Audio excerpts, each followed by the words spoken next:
Lakukanlah aktivitas al-jima'ah dalam kondisi ini, dan bagaimana sebenarnya melakukan al-jima' fid dubur, di dubur. Assalamualaikum warahmatullahi ta'ala wabarakatuh. Bismillahirrahmanirrahim. Alhamdulillahi rabbil alamin. Allahumma salli ala Sayyidina Muhammad. Kaum muslimin dan muslimat, wabil khusus para viewers, para subscribers dan pemerhati channel Ma'had At-Tamimi. Pada kesempatan kali ini kita akan mengkaji kajian kitab Syaqa'iqil Atruj fi Raqa'iqil Ghunj karyanya Imam Jalaluddin As-Suyuti. Sebelum kajian ini kita lanjutkan, kita berdoa dan berharap kepada Allah semoga kita selalu diberi nikmat sehat, nikmat iman dan nikmat Islam, serta urusan keluarga kita, urusan dunia dan akhirat kita diberi kelancaran dan keberkahan oleh Allah. Amin ya rabbal alamin. Mari kita simak kajian berikut ini dan mohon tetap berfikiran positif. Bismillahirrahmanirrahim. Wala yujami'u, dan sang suami tidak menjima istrinya, wahwa sedangkan adapun suami khalin minat ta'ami jiddan, kondisinya adalah sangat lapar. Fa inna minhu yahsulud dararu, karena dengan kondisi ini akan menciptakan, menghasilkan bahaya azza itu yang berlebih. Jadi efek buruknya malah berbahaya. Wa afdalul jima'i, adapun paling utamanya melakukan al-jima' ma waqa'a ba'dal hatmi, adalah pada kondisi ketika seseorang ini sudah mengunyah makanannya. Makanannya sudah terkunyah, sudah makan dan sudah terkunyah.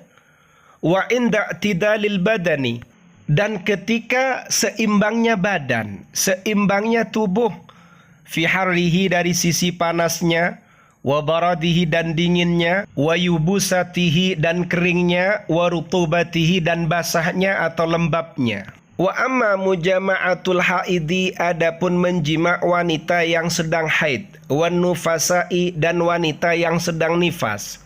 Fafihima, dalam kondisi keduanya ini, da'un azimun, terdapat penyakit yang dahsyat, wa dararun jasimun, dan bahaya yang besar, bisa babidzalika dam, disebabkan darah tersebut, ar-radi, darah yang buruk, alladzi yajlibu, yang menarik, al-ufunata, pada kebusukan, kerusakan, wal wasakha, dan kotoran, minal akhlati, dari beberapa lendir, anjismiha, pada tubuhnya.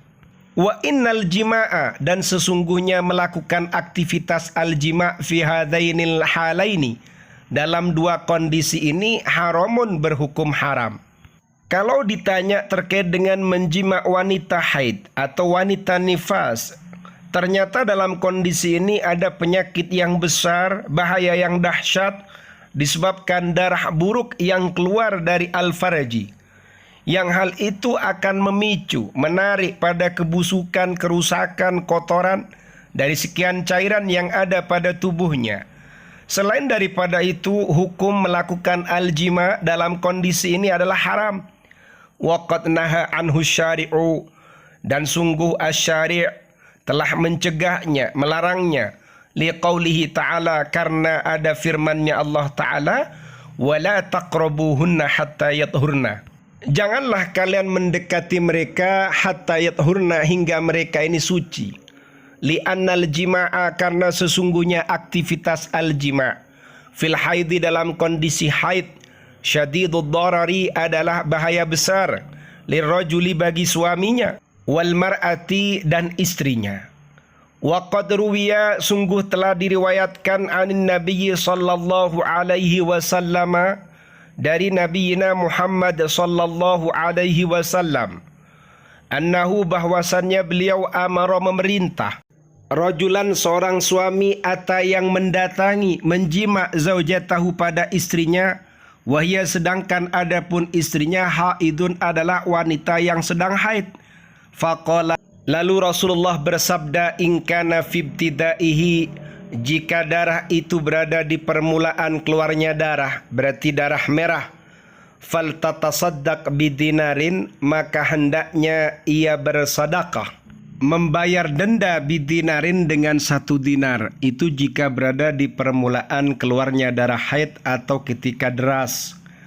Wa in kana fi idbarin, jika kondisi darah itu fi idbarin, sudah di babak-babak terakhir, nggak begitu deras, mau mampet, fabinis fi dinarin, maka dengan 1/2 dinar. Wa hadza, adapun keterangan ini, ala tariqil istihbabi, ini termasuk jalan disunnahkan. Wa alaihil istighfar wa taubatu, dan ia wajib meminta ampunan kepada Allah dan bertaubat, tidak mengulangi kembali. Wa man jama'a, barang siapa yang menjima istrinya haidon, istri yang sedang haid, wa waladat, dan istri melahirkan, fa innahu yakunu majzuman, maka anak yang akan dilahirkan itu terkena penyakit juzam, penyakit kusta atau lepra, au aqra'a, atau botak rontok rambutnya. Berpijak dari keterangan tersebut, jika seorang suami itu menjima istri dalam kondisi haid, dan haidnya istri ini di awal-awal haidnya atau dalam kondisi deras, maka disunnahkan untuk membayar 1 dinar. Tapi jika kondisi darah ini fi idbarin, detik-detik terakhir mau mampet, ketika itu sudah tidak deras, maka membayar 1/2 dinar. Membayar ini hukumnya ala tariqil istihbab, disunnahkan. Tapi ia wajib beristighfar, meminta ampunan kepada Allah dan bertaubat. Kemudian kabar buruk yang lain, jika suami ini melakukan aljima pada istrinya yang sedang haid dan melahirkan, anaknya bisa jadi terkena penyakit juzam, lepra, kusta, atau botak, rontok rambutnya. Wala yahillu, dan tidak halal al-istimta'u, mengambil enak-enak, menikmati fil haidi, pada istri yang sedang haid, bima baina surrati war rukbati, dengan wilayah yang antara pusar dan lutut. Tapi menurut ulama yang lain boleh, meskipun kita menikmati pahanya, bokongnya, yang penting tidak melakukan aljima, intinya begitu. Wa yajuzu, dan boleh at-takbilu, kecupan, wal mulamasatu, dan saling bersentuhan, saling meraba boleh. Wa ammal wat'u fid dubur, adapun menjima fid duburi, ke dalam dubur, faharamun, hukumnya haram. Kalau melakukan aljima pada farji tapi lewat jalur belakang, lewatnya jalur belakang tapi masuknya tetap al-mahbal misfi, itu hukumnya boleh. Kalau yang ini langsung dubur yang disasar. Sawa ungkana fi zaujatihi, baik itu istrinya, dubur istrinya, au amatihi, atau budak perempuannya. Awil ajnabiyati, atau wanita lain, haram, lebih haram lagi. Au abdihi, atau budak laki-lakinya, haram. Au ghairi abdihi, atau selain budaknya, tetap berhukum haram. Seperti itu.